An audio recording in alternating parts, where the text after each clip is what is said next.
Hello, everyone. Thank you so much for being here. We first want to start with a land acknowledgement. So the University of Washington Combined Fund Drive acknowledges the Coast Salish peoples of this land, the land which touches the shared waters of all tribes and bands within the Suquamish, Tulalip, and Muckleshoot nations, and that we occupy this land. While we recognize that this acknowledgement does not replace authentic relationships with Indigenous communities, we hope that it honors with gratitude the land and the original inhabitants. So thank you all for being with us today. My name is Betsy McGavro. I'm a campaign assistant for the 40th anniversary of the Combined Fund Drive at the University of Washington. And in my role, I have the distinct pleasure of working with and connecting nonprofits in the community to our amazing UW employees. And today, I'm really excited to welcome three nonprofits who are working toward a more sustainable future for both our animal friends and humans. So I'd like to welcome Jessica Rue-France, the Development Director of BirdNote, Stephanie Raymond, the Educator and Coordinator with Orca Network, and Heather Trim, Executive Director of Zero Waste Washington. We'll hear from Jessica first, but in a moment, but I just wanted to mention that we'll have time for questions at the end of the Lunch and Learn. And I'd love for you to save them for them or place them in the chat if you need to, but we'll definitely address questions, comments at the end. And as each presenter is presenting, I'll drop a little link in the chat for you to donate right away through payroll, should you feel compelled. So keep your eye out for that. And without further ado, please welcome Jessica Rue-France from BirdNote. Thank you. Appreciate that. Thank you so much for having me. I'm delighted to be here today and talk about BirdNote if you're not already familiar with it, or give you an update if you are. I am based in Asheville, North Carolina. BirdNote has been virtual since before it was cool, I like to say. We were founded in 2005 in the Seattle area, and our flagship station is KNKX. Some of you may be aware of that. Yeah, we currently have about 8 staff in 8 different states, so everybody's working from home offices and home studios. I'm going to share my screen real quick before I get too much further down the line there and see if you can see my slides. I just have a few. See if this works. And better start at the beginning. Can you see that okay? Yep. Sebastian or Betsy? Great. Thank you. And I always lose sight of I'm sorry. We should have tested this before. My share screen bar is covering up my slideshow presenter button. Okay. I think this should work now. There we go. Okay. Better? Can you see it all good now? Okay. I don't think it's full screen, but actually, nope. It just took a second. It looks great. Okay, good. Whew. What a relief. I swear, sometimes every time I get on Zoom, it's a different experience every time. So, and we do a lot of Zooms, as you can probably imagine. Okay, so I'm going to jump right back in. BirdNote is on a mission to inspire people to care about the natural world and take steps to protect it. And I'll talk a little bit more in a few minutes about our strategic plan and our campaign to inspire people to lean into the latter part of that mission statement, which is to take steps to protect it. We are currently, I'm going to back up to the logistics here. We have got 3 current active shows. BirdNote Daily is the one I mentioned earlier, our flagship show that was launched in 2005. It's a daily 2-minute show about birds and conservation issues. And I'll give you a peek of one of those episodes later, but we cover everything that related to birds. One of our common phrases is, there's a bird note for that, when we get bird feeder questions, squirrel questions, bird identification, everything related to birds. And if there isn't one yet, I would invite you to pitch the production team to get a show made about that. We've got a couple thousand episodes in the archive at this point.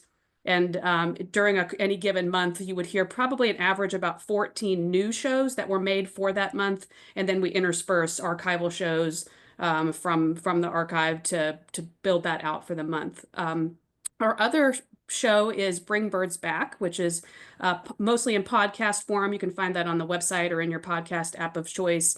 30 minutes-ish or so of an episode. We've got 6 or so seasons of that one now, and it dives deeper into issues about bird conservation and what those of us just as everyday humans can do to help bird communities recover and thrive. And then, of course, you can see here BirdNote in Espanol. We've been doing that one for a little over a year now, and have just crossed, I think, about 100 episodes in Spanish, which is a counterpart to BirdNote Daily. So anything that you hear on BirdNote in Espanol, there's also an English language counterpart. So if you're working on your Spanish skills, you can practice with BirdNote episodes. I'm keeping a side eye on the time here so that I leave enough time to hear the show later. So we're currently broadcast in about 337 mostly public radio stations across North America and Latin America. You can see our spread here, zooming in a little bit. I hope you can see that upper left corner, a lot of good representation in the Pacific Northwest. We've got a couple of states that we're still working on. Some radio stations still need to get with the program, so to speak.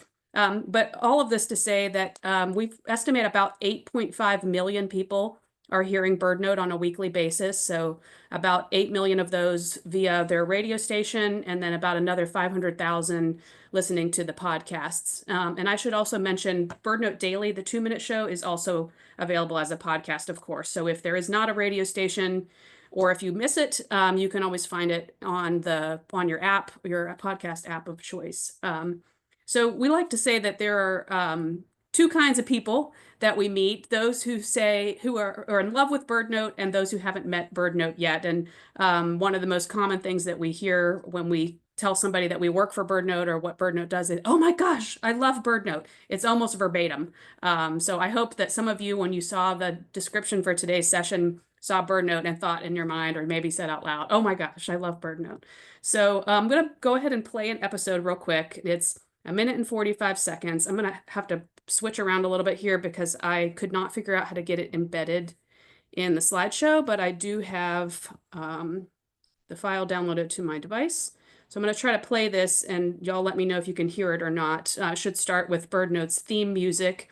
And I will take this opportunity to say that we have a lot of different topics that we cover with BirdNote Daily, and all of our episodes lead with our values. Of course, we want everything to be fact-based, science-based, but also joy and humor and curiosity about the natural world. So much of conservation coverage is doom and gloom. You see the images of polar bears on the melting ice caps, and it stirs our emotions. But BirdNote is leading with joy and wonder.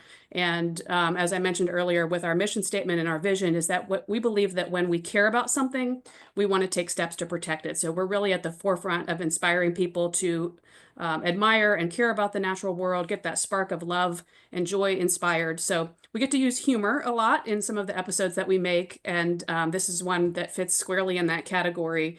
This is part of our mini series Bird Noir, and I think you will see why we call it that, or hear why we call it that whenever we give it a listen. Can you hear that? This is Bird Noir. Okay. I'm Michael Stein, Private Eye. Wild turkeys are real city slickers nowadays, strutting around parks and lawns. But sometimes they act a little strange. Hi, Michael. Problem. John Benjamin here.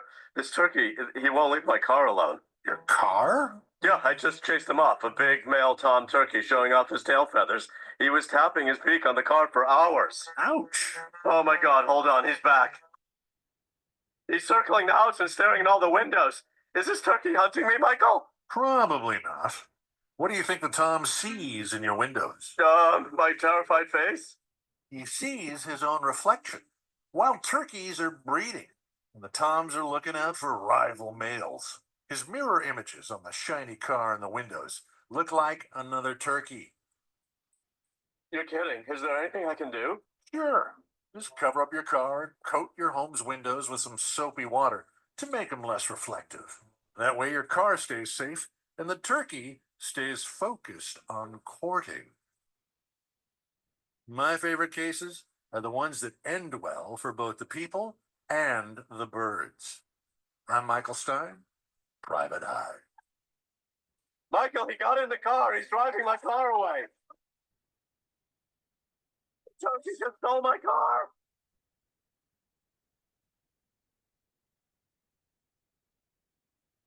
All right. Thank you for humoring me with that one. Did anybody recognize the voice of the caller? I can't really see y'all. That was H. John Benjamin, who is the voice of Bob in Bob's Burgers.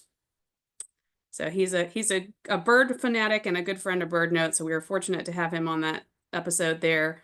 Um, anyway, just a kind of an example of what we're doing, trying to have fun. You learn something, but you don't really realize it as you're kind of listening along. And I'm always so amazed at the production team, how much they can pack into a minute and 45 seconds. It really, when you listen to it, it feels longer, but it is so much and it brings a smile to my face every time. So I'm going to talk a little bit, just real quickly, keeping an eye on the time. BirdNote is having a milestone in 2025. We are approaching our 20th anniversary, so it's very exciting times for us. Like I mentioned, we were founded in the Seattle area, so if y'all are in the Seattle area, we're hoping to get out there in early 2025 and have a party of some sort, maybe a listening session. So we'll keep you posted about that. And you can obviously find out about that on our website and subscribe to our newsletter. But about a year and a half ago, we went through a pretty robust strategic planning session. Board and staff met on Bainbridge Island, actually, and developed a three-year strategic plan. And then kind of the core of that strategic plan is what we're calling our From Love to Action campaign. So we are on a mission to inspire 1 million people to take action on behalf of birds and the environment. And this photo here is from our annual photo contest this year. It's a California condor being released. Those populations were dwindling, and due to the attention and care of several people and agencies, those populations rebounded and were able to be released into the wild. So with our From Love to Action campaign, we have identified 18 actions that individuals just like you and me and my mom and my grandma can take, and collectively all of those actions will make a big impact for birds. We chose this, and I'm not sure, there's hopefully probably some birders in the room. Birds are having a hard time. North America has lost about a third of our bird populations just in the last 50 years. So in less than one human lifetime, we've lost about 3 billion birds. There are 3 billion less birds in North America than we had 50 years ago. And so there's a critical need for us as humans to take proactive action to help birds recover and thrive. So our campaign here to inspire these actions, leaning into that take action, part of our mission statement is to help birds recover and set some healthy habits.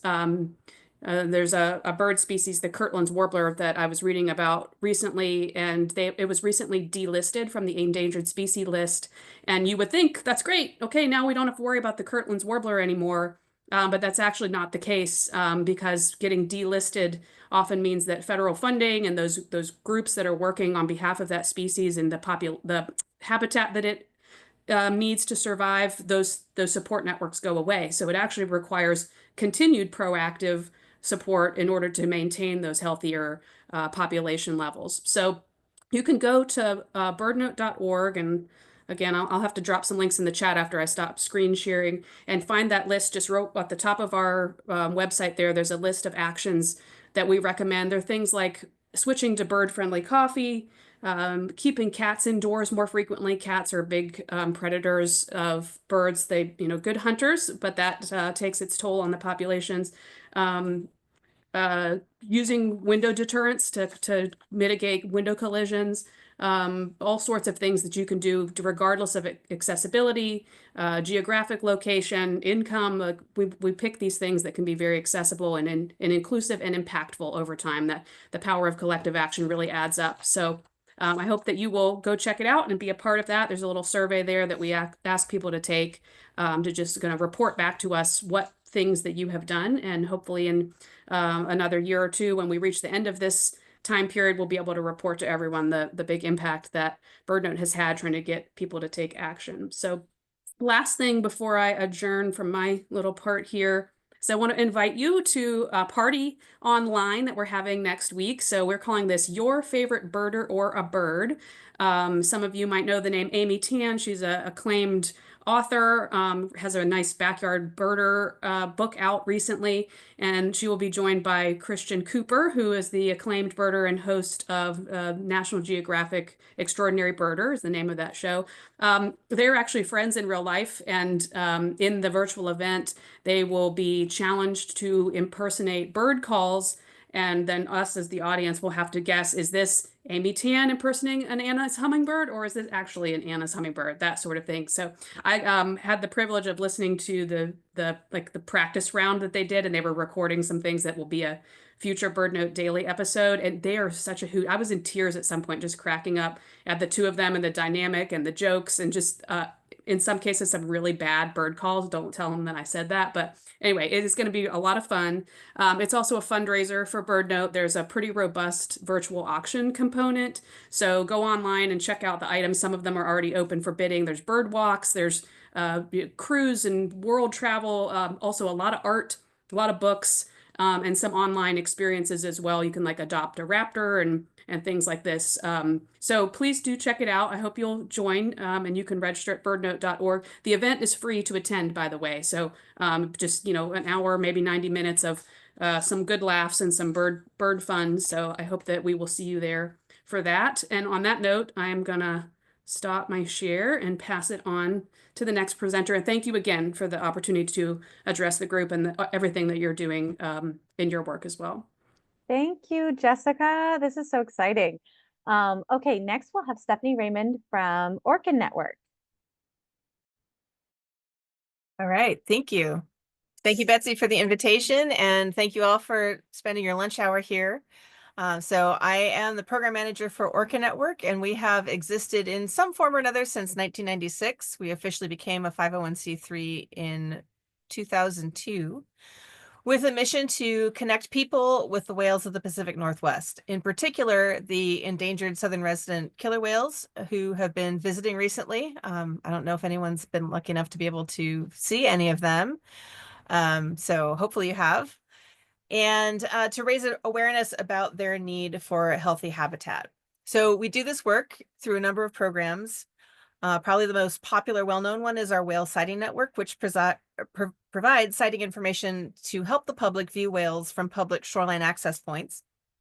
And we take all that data. Anybody who sees a whale can report it to us, doesn't matter what type of whale it is. We may take all of that data collected and make it available to researchers without barrier. So even if you're, if you're a fourth grader working on a school paper, or if you're a postdoc doing research on how whale behavior has changed, what types of species, where they're showing up, what they're doing here, that's all available on our website for anyone to use who wants to see it. We have our Langley Whale Center, which is a brick and mortar facility on Whidbey Island, and that has exhibits open to the public with free admission. And we have a Share the Water boater education program, which provides live workshops and occasional webinars about boating regulations related to marine mammals for recreational boaters. We have an education and advocacy program, which offers free workshops and programs to any school or community group who requests it. And we're also the designated stranding network, response network for Island and Skagit County and North Snohomish County. So you can connect with us on Facebook. That's where we post our real-time sightings. And that's also part of the Quiet Sound program, which is alerting the commercial vessel traffic to the presence of southern resident orcas and also baleen whales that are particularly vulnerable to ship strikes, so that those boats can slow down or take, alter their course in order to avoid the area where the whales are, if that's possible. So anytime somebody's reporting to us on Facebook, leaving a comment and saying, hey, I'm seeing a whale here, that is really hugely important for us to be able to then get that information out to the commercial vessels who need to know about it. Those reports, by the way, don't have to come through Facebook. I know a lot of people don't like to use Facebook. So if that's true for you, you can also send us an email to sightings@orchanetwork.org, or we have a form on our website that you can fill out as well. We do a weekly email digest that folks can sign up to for free to just get a report of everything, all the reports that we've gotten for the week. And then you find out, what's going on, what whales are around. It's kind of fun because once in a while we get a strange visitor like a beluga or a fin whale. That's not something we expect to see here. And that's how you can stay in the know and really, understand what's happening out there. It's really changed so much just in my lifetime. Growing up here, we never saw gray whales. We never saw humpback whales. We didn't see the mammal-eating orcas very often. And now all of those are whales that are regularly spotted here in the Salish Sea. So there's a lot of change that's been documented over those last 22 years of us maintaining that data set. We also have a YouTube channel, and as I continue, I'm just going to share my screen here to show a video that was taken by our partner organization, the Center for Whale Research. We work really closely with them. And this is just some drone footage of J-Pod, who is our one of our 3 families in the southern resident orca population. So this is a nice, relaxing video of them, just quiet day at home with the family, and they are hanging out hunting off of the west side of San Juan Island in this video. And they are, Stephanie, are you sharing your screen? hang on, I have to hit the right button here, don't I? There it is. Are you seeing it now? Yes. Yep. There, okay, there we go. And there they go.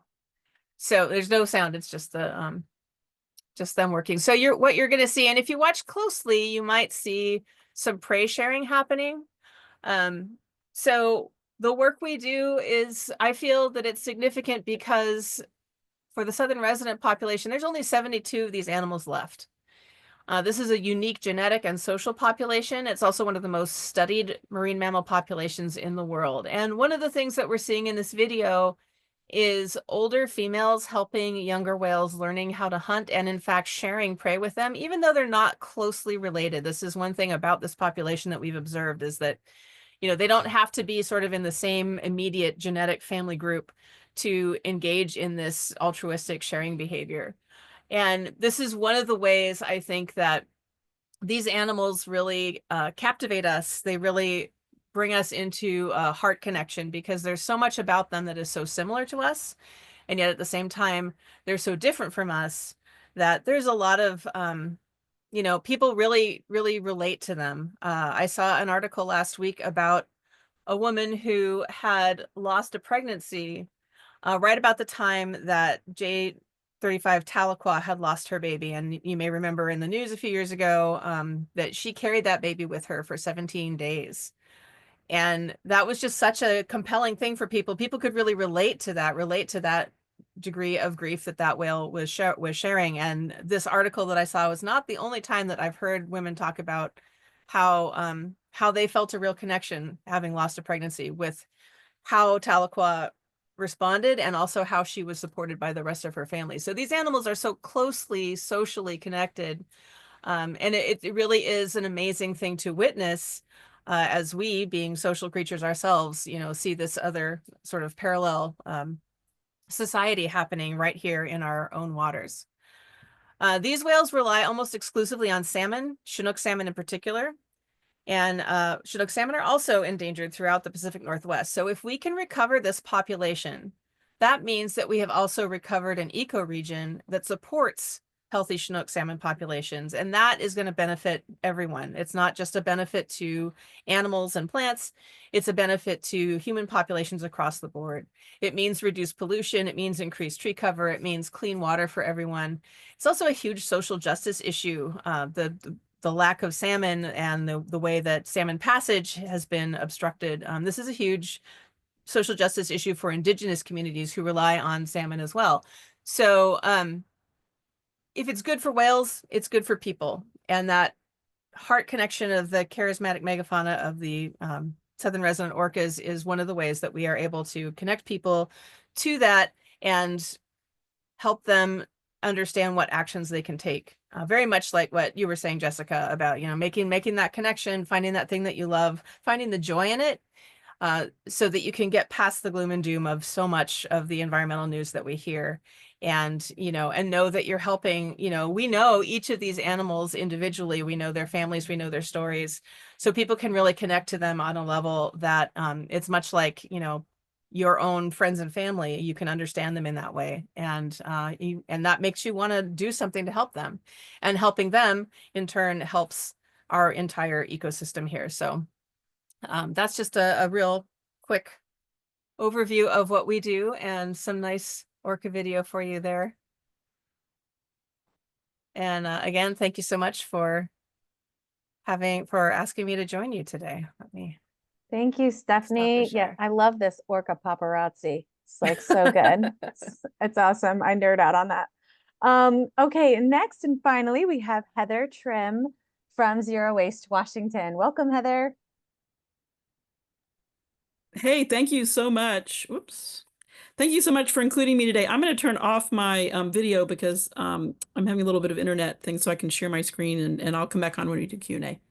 So let me share my screen.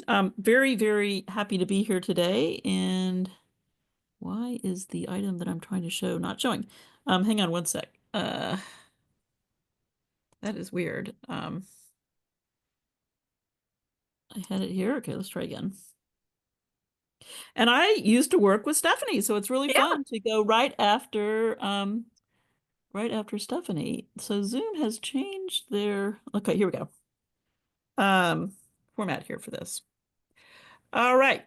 And I only have 10 minutes, so I'm going to go. This is really going to be a highlight, as I think you're hearing from each of us, just a highlights reel here.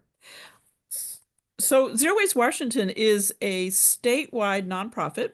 Our goal is to make trash obsolete, and we do this by 3 ways. We work to help support passing laws at the city level, the county level, and the state level, mainly the state level, and I'll be talking about that in a minute, and a little bit the federal level. We do research projects to help support that, like, for example, researching toxic chemicals in products, and we do pilot projects on the ground. I'll talk about one of those at the end.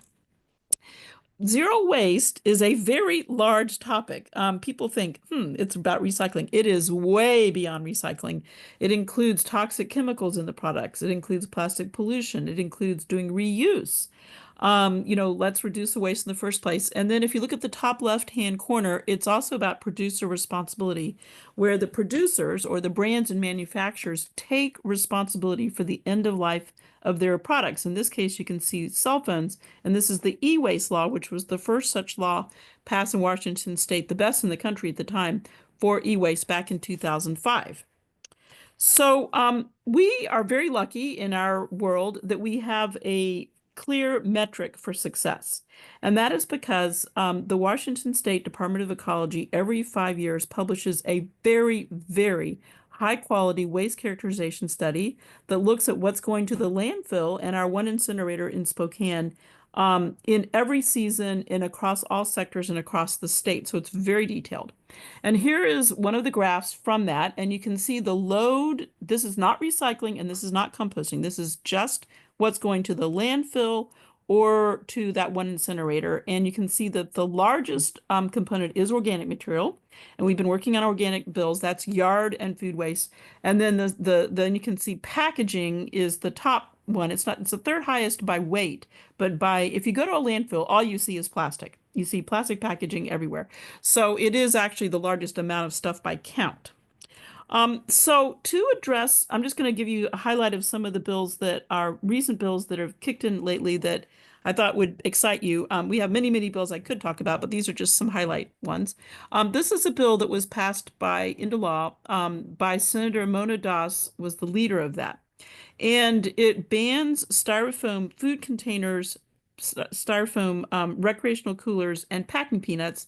And this just went into effect in June, a few months ago. So if you are seeing any styrofoam still being used out there in these ways, please let me know, and I will be very happy to help report that.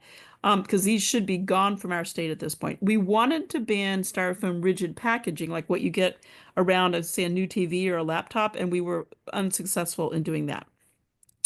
Okay, the second bill that is about plastics and reducing this kind of waste was led by Charlotte Mena in 2023, and it requires that in all new construction under the state building code, wherever a water faucet is required, it must also have a water refill station in order to get people to be able to bring their own bottle more easily. This means it's like high rises and downtown office buildings, but also community centers, schools, hospitals, you know, airports, everything. So any new construction where a water faucet would be required. So not like a private residence. And then, you know, single family. And then the second thing it does is it bans those little plastic toiletries, the single-use plastic toiletries. So like the little shampoos and little conditioners. And it kicks in January 1 of 2027 for larger hotels that have greater than 50 units. And by January 1, 28 for fewer units. And this does include, for example, Airbnbs. So the idea is to get people to use the bulk dispensers usually mounted on the wall. And I've talked, since this law went into effect, or in that time, I've talked to staff at hotels, and they love it. It's so much easier for them to do the bigger bulk things. And of course, those little, the little ones, the little single-use shampoos and conditioners are not recyclable in our current system. And then on the far right, underneath a dock are things called floats, these black things. They kind of look like coffins. And it turns out that the bulk of almost all of them are filled with styrofoam, little styrofoam beads. And these only have like a 15-year warranty. So they get beat up by the weather, by boat props, by just getting banged by boats, etc. And they crack. And then these little bits of styrofoam are found floating in the water and then up on beaches. And so this is something we really, really we wanted to ban them, but we couldn't yet. And so this required a study of that to see what we can do to make them A, way more durable, or B, replace them with something that's filled with air instead, but durable.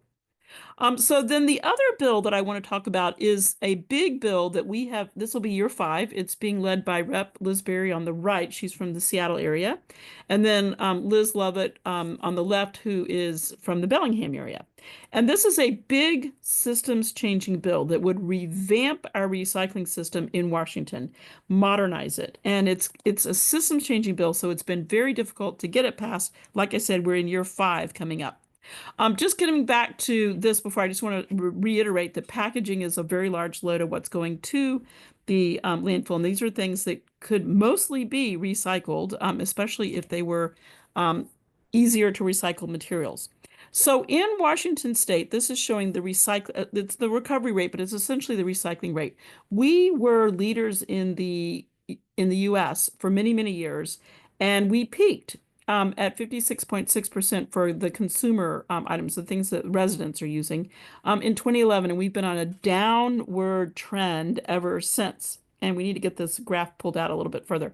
So this is a major problem. And I know you all are experiencing this very big frustration with recycling. And at the same time, the cost of recycling has been going up and up and up. This is for the UTC areas, which is the Utilities and Transportation Commission areas, which is mainly the unincorporated areas of our state. But the same thing is true in the cities like Seattle and other places. The cost has been going up, but yet our service has been decreasing, and what we can recycle and our recycling rate has gone down. So the net upshot of this is that across Washington, not all of our households have access to curbside recycling services. You can see in the Puget Sound region, all of our households have access to curbside recycling services. But in all the other parts of the state, it's much less. And in fact, if you look at the central area, it's really very low. So only 58% of our municipalities have residential curbside recycling service available right now. So what this represents is $104 million of things that could be recycled or reduced or composted, but this is actually about recycling, it's not composted, that are going into the landfill. We're throwing them away instead of things that could be recycled into new things. Now, if this bill passes into law, what it means is the brands, and here's some examples of those, would pay for the recycling system. That means that recycling would become free for the residents in Washington. Everywhere where someone is currently getting garbage pickup curbside, and that includes multifamily, it's considered curbside when it's a dumpster in your building, would get free recycling. And also the manufacturers would be motivated to reduce the amount of packaging that they would be providing. This kind of law is in place all over Europe since the early 90s, all over Canada, and now 5 states in the US have passed it, and we would like Washington to be number 6. All right, moving along though, since I only have brief time, the real goal that we have is to get to the waste reduction component of all of this. So we want to go to reuse and refill and sort of back to the future, if you will. This is a pilot on the left. Coke is doing a pilot in the UK where they are refilling bottles and sending them back out again. And in Oregon, the one on the right is a standardized beer bottle they made, and then each beer company is putting their own paper label on them. And these beer and Coke bottles can be taken back into the system, sanitized and refilled something like, between 17 and 25 times before they get a little bit too banged up. So this is really, really good from a circular economy perspective and a resource, climate change perspective as well. Now, I want to just mention that we are starting a brand new project to work on plastic waste at farms. It is sort of shocking, and I'm sure that if you have farm, relatives, or you've been out on the highway, you see all of the plastic, and it's a big burden for the farmers because at the end of the season they have plastic that they have to basically pay to take to the landfill because it's mostly not recyclable. So on the pro side for using plastic, which I have to, to be complete, need to be honest about, plastic has its use, or something like plastic. So we'd like to go to something more durable or a different material, because by using plastic, farmers can use less pesticides and herbicides, or no pesticides and herbicides. So they use it as mulch. And then also they can extend their growing season. So there are benefits to plastic. However, the downside is very dramatic because the plastics break down into microplastics into the soil. This is a major problem that's been documented in China and will soon be probably here as well. And so we'd like to see the farms move to ways to do those good beneficial things, but do them with materials that are either way more durable or even made not of plastic. So I want to conclude with just a comment about norm changing. So I'm older maybe than most of you, but when I was a kid, it was a big deal to go on the airplane, and you did get dressed up to go on the airplane. And smoking was 100% the experience. Everyone who wanted to smoke just smoked everywhere on the plane. There was no regulation, and there was no reason at that time to even think that that norm would ever change. Then they shifted at some point to smoking only in the back of the plane, which was a joke because, of course, the smoke went everywhere. And then finally they went to a ban on it. But at that time, you did not think it was possible to shift the norm. And I think what we've seen from COVID is that things can change, norms can change very quickly. And this is what we're looking to do with the zero waste world. We're looking for, and all the world of all the people who are presenting today, we're looking to do norm shifts, and they are very doable. So I'm ending on a hopeful note here that it is very possible to do this. And I look forward to the questions. Thanks so much. Thank you, Heather, and thank you, Stephanie and Jessica, for those thorough and brief. I appreciate you really wrapping a lot in one quick package. It's important for us to be able to introduce as many nonprofits as we can to people who join these Lunch and Learn. So I really, brevity is the soul of wit, as Shakespeare said. And so I very much appreciate you getting as much material out to us as you can in that window of time. I'd love to open it up to some questions. If anyone has them, they can drop them in the chat or raise your hand to make sure I can see everybody. I don't know how to do that. So anyway, I have a question actually, because, and this is for Heather, I am curious how you as an organization motivate some of these larger corporations to get on board. Like, for example, Costco is here, they're local, and like just their plastic packaging, not for the products that are coming in, but I mean like in their deli and their bakery, and like all of that is plastic. And I'm just wondering if what those conversations are like with those large corporations. Yeah, super interesting. By the way, if you go up to view at the top, you can hit the gallery view and then you'll be able to see everybody. Brilliant. So I just got off a call. In fact, the reason I was a few minutes late, with industry about bags. So as you may know, we have a bag law that passed in Washington in 2020, and there's a study that's required to go to the legislature. And so it was a very contentious meeting, as you can imagine, because I'm saying, hey, we need to ban plastic bags altogether at the takeout. California just did it. And of course, all the industry people, which were people representing groceries, corporations, some of the people who make the plastic bags were heartily opposed to that. And so I don't know if the recommendation is going to stand in that report, but the reality is California just passed it. So what I say is the best ways in general to get things changed in the US is one, get the law changed, two, do lawsuits, and three, do true education, norm changing behaviors.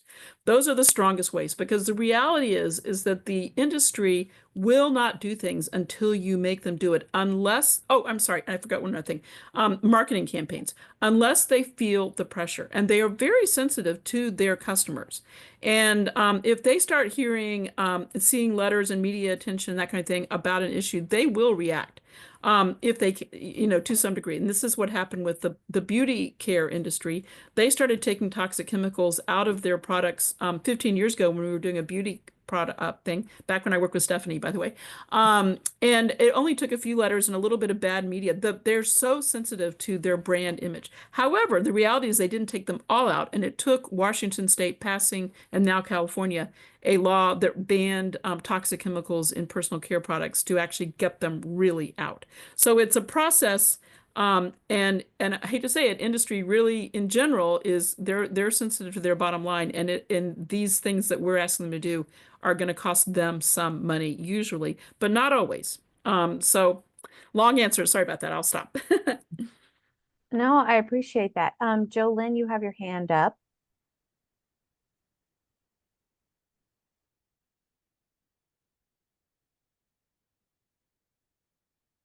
You're muted.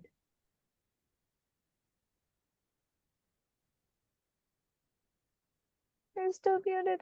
Sorry, I There she couldn't is. unmute myself, but now I can. Okay, this is a question for everyone because you all have such different programs and really amazing programs. I was super excited when Betsy told me who all was coming to this. If we all just took away like one thing that we could do to support your organization or to share information about your mission, what would that be? Like, what would be the biggest impact that Jolynn Mason could have, like, going forward today?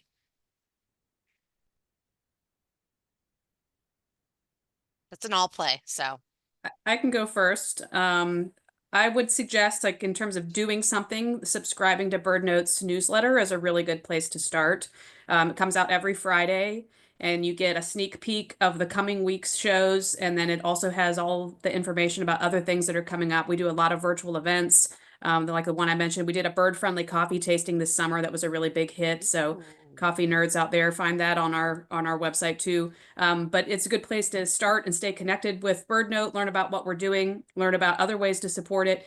And then it's easy to forward those on to people because, of course, we all know birders and bird nerds in our lives, so you can just pass that on, and that keeps the chain going. Yeah, likewise, I would say that signing up for our whale reports is exactly the same thing. It's not just the information about what the whales are doing, which is also interesting and easy to forward, but it's also all of our events, any of the advocacy actions that we're asking people to participate in, and anything else like that that offers you more ideas about things that you can do or that you could ask other people to help you do to do right by the whales. Ditto on that, but I'm going to pivot your question a little bit. What is the number one thing you can do to be a good zero waster? And what I didn't put these slides in, but what I say is the number one thing you can do is not buy it in the first place. So if you can extend the life of your cell phone and not get a new one for another couple of years, or at least another year, that makes a huge difference. If you can borrow that item that you need for, like, say, making jam from your friend or from a tool library, borrow, if you can repair something, if you can get things to last longer. The biggest impact from an environmental perspective is when things are made in the first place, that the extraction and the manufacture, and then the transportation to the store or the retailer where you buy it. So to me, that is the number one thing you can do is don't buy something in the first place or avoid as best you can until you absolutely, have to or have no choice. I just want to give a Heather like thank you. That was an unexpected plug, and I really loved it because I've been trying to not bring as much new stuff into my life, or like really, can I still wear that black shirt? And so that made me feel seen. So thank you. There was a question from Jamie about homeschool resources for parents of homeschooled children. And Jessica dropped some of that into the chat there. And I wonder if Stephanie and Heather have any links they can include in there, like educational things for younger listeners, younger viewers, younger conservationists. Our Langley Whale Center does youth events both in person and virtually. And on our YouTube channel, we have all of the recordings of the ones that we did during COVID. So there's a lot of different topic areas there. It's a lot of different animals, obviously here in the Salish Sea, and different aspects of different whale populations. But there's also some about sharks and some about pinnipeds and some about sea turtles and things like that. So there's a really nice library there. If you go to our YouTube channel, you can find a whole playlist of those. And that's where it starts. Our website also just has a ton of information on it. So, it's kind of a choose your own adventure situation with what do you want to know about? And there's just, you could spend a long time going through and looking at different things there. If you have a student who's particularly interested in that stuff, it's a great place for them to go explore. And you're making me think we should put this on our website. So we work with youth, and it works really well with elementary age when we're doing litter cleanups to quantify the litter, and then that turns into a math exercise and percentages and things like that. Because we have a new protocol we worked on with EPA, and it's now gone national, to quantify by counting, weighing, and all the different categorization of the litter that you find at a beach cleanup or a cleanup in a park or along a road or along a creek. Because what we've had to date is kind of apples to oranges to pears data. And we're trying to have apples to apples data from all the different sites. So we can go to EPA and say, hey, plastic and trash is a pollutant, and we need you guys to say that, designate Washington with that under the Clean Water Act. So we want more youth to do it. Some schools do it around their perimeter, but it could definitely be a homeschool activity as well. I love that, Heather, and you're getting a round of applause in the reaction emojis. I'm kind of embarrassed to say that I glossed over a part of BirdNote's From Love to Action campaign that's really critical about getting younger generations involved. Our 1 Million Actions campaign, we're aiming to get half of those from Gen Z or younger. And so part of that work is doing episodes for kids by kids, and I put one of those in the chat as well. But it's just, as all of you who care even a little bit about the environment know, that getting the next generation to get on board with that and kind of continuing that work is so critically important for keeping it going. So great question, Jamie, and everybody's work in that area. It's so important. I have another question. Go for it. This I think is probably mostly for Heather. So I see a lot of like little recycle symbols on the bottom of things, and they have random numbers. Do they mean anything? Is it just greenwashing? Like, help me win a fight with my husband, please. I love that. Okay, so first off, if the RAP Act passes into law, it would actually majorly help with that. And we have in Washington, in that previous bill, the one that was the styrofoam one, it also included removing the requirement that you have the little chasing triangle with little arrows on it. What that happened is many, many years ago, and I mean decades ago, the plastic industry was touting like, oh, we're going to go to the convenience society and we're going to have throwaway. And you can recycle all that plastic. And they put those little symbols on all these products, and they went around the US and got those laws passed in more than half the states, requiring that the little symbols the little triangle with the numbers in it be on rigid plastic products. So that came from the plastics industry, part of their whole effort to make people think, okay, it's okay to shift from Coke in a glass bottle to Coke in a plastic bottle. So, by the way, and there's all sorts of issues with microplastics, as I hope you all know about in drinking in water in those plastic bottles. Please try not to use those plastic bottles for drinking drinks. Anyway, the little number inside does mean something. So the one are the PET, which is the Coke bottles and soda bottles and water bottles. That is a particular type of resin, and that's actually one of the most recyclable resins. And number 2 is HDPE, and that's going to be on your milk jugs and your laundry detergent, and that is also very recyclable. The other numbers, with the exception of 5, are numbers. So 5 is polypropylene, and that's becoming more recyclable, are very difficult to recycle. And one thing we're working on with our colleagues across the U.S. is, can we ban things done in these problematic plastics where they cannot be recycled, or it's very difficult to recycle them. So that styrofoam, which is number, Liz, help me out, is that number 3? Polystyrene is not recyclable in our system, and that's why banning those was a big deal here to do that.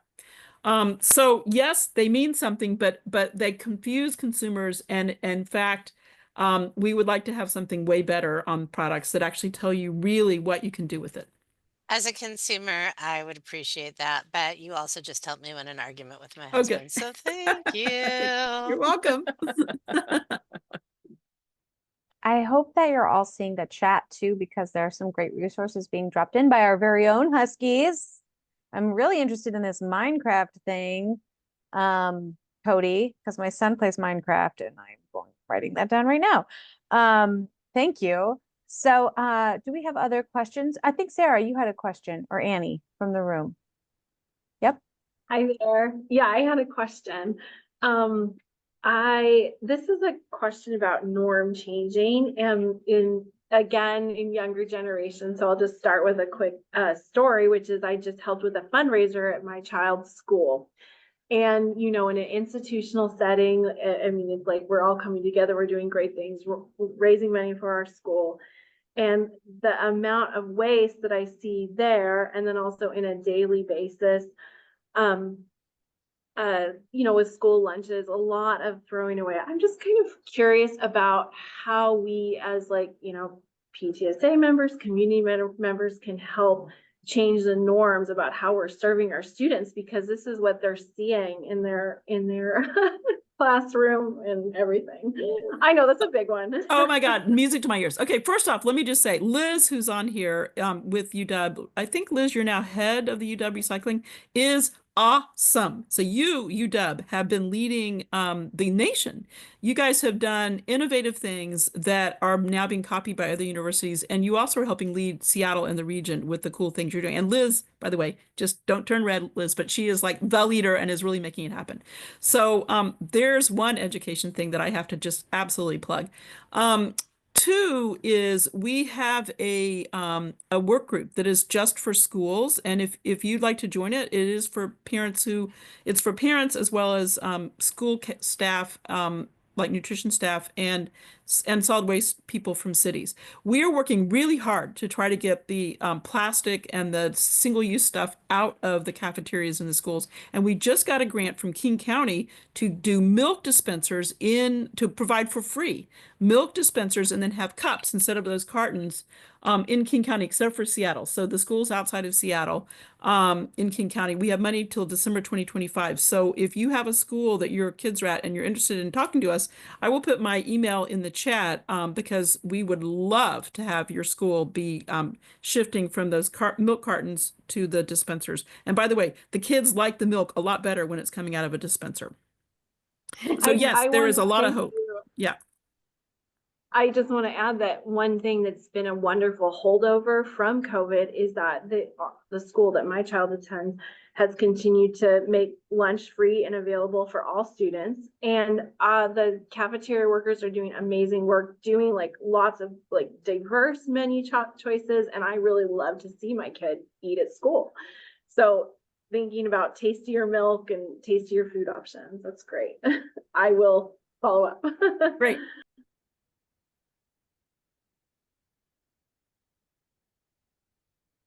I'll just put a plug in. I mean, so here's the other thing, birds and orcas.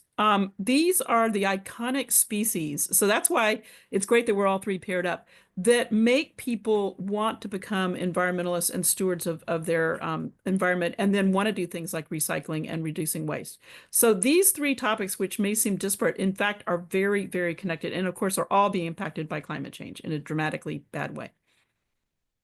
Yeah, just what you said, Heather, when I'm doing presentations and people want to know what to do, it's all the things that you've ever heard you're supposed to do to be an environmentally responsible person, because it all, you know, absolutely all of it is connected. And there's definitely also a bird orca link. Lots of whale people are also avid birders, so there's that too. Absolutely. Yeah, when you were talking earlier during your presentation, I almost commented in the chat, birds are the canary in the coal mine. They're that indicator species in a lot of ways, and large megafauna like whales are as well. So the question about getting younger folks involved and how do we keep that going and is just so important. Anyway, echoing that, what do they say? +1.